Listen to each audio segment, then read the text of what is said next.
आप देख रहे हैं आज तक, आपके साथ हूं मैं नेहा बाथम। बुलेटिन की शुरुआत करेंगे देश के पूर्व राष्ट्रपति अब्दुल कलाम आजाद की जयंती के मौके पर प्रधानमंत्री उनको नमन कर रहे हैं, उन्हें याद कर रहे हैं। क्या कुछ कह रहे हैं वो सुनिए।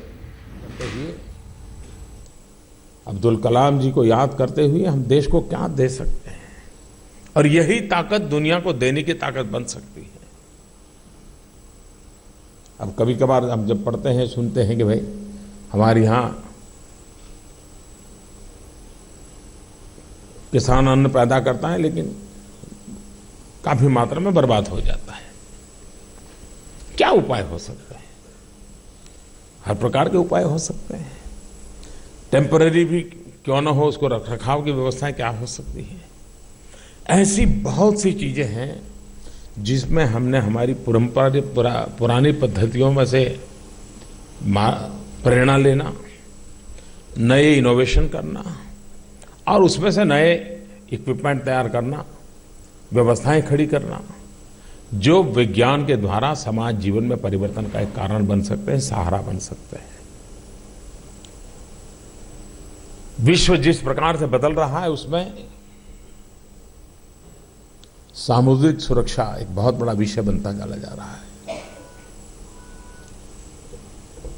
ब्लू इकोनॉमी की तरफ दुनिया बढ़ रही है। अब जब ब्लू इकोनॉमी की तरफ बढ़ रही है तब समुद्रिक जीवन में उससे साथ जुड़े हुए व्यापार से संबंध है। सामुद्रिक खोज एक बहुत बड़ा क्षेत्र अधूरा पड़ा है। संपदाओं का अपरंपार भंडार सामुद्रिक संपत्ति में पड़ा हुआ है।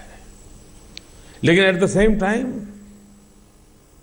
मानव जात के सामने चुनौती है ब्लू स्काई, एनवायरमेंट, क्लाइमेट। ये दुनिया के अंदर आज चिंता और चर्चा के विषय है।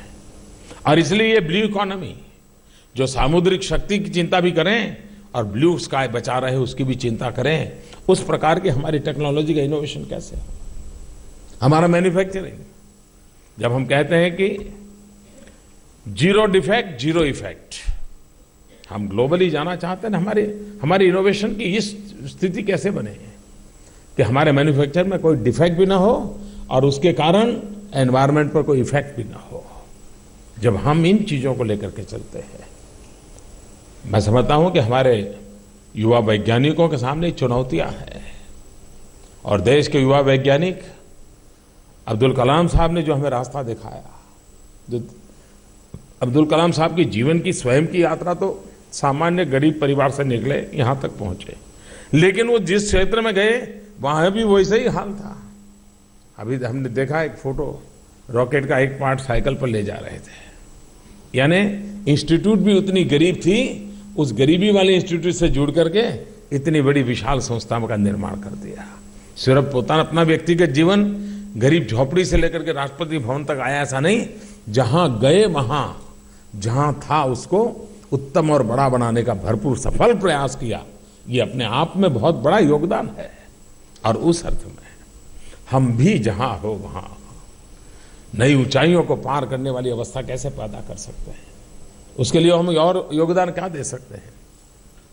कलाम साहब का जीवन सदा सर्वदा हमें प्रेरणा देता रहेगा और हम सब अपने संकल्पों को पूरा करने के लिए जी जान से जुटेंगे। इसी एक अपेक्षा के साथ कलाम साहब को शत शत वंदन करता हूं और उनका जीवन सदा सर्वदा हमें प्रेरणा देता रहे, इसी एक आशा अपेक्षा के साथ आप सबको बहुत बहुत शुभकामनाएं। बहुत बहुत धन्यवाद।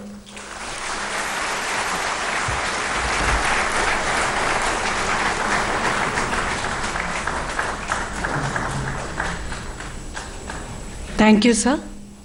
May I request Honorable Raksha Mantri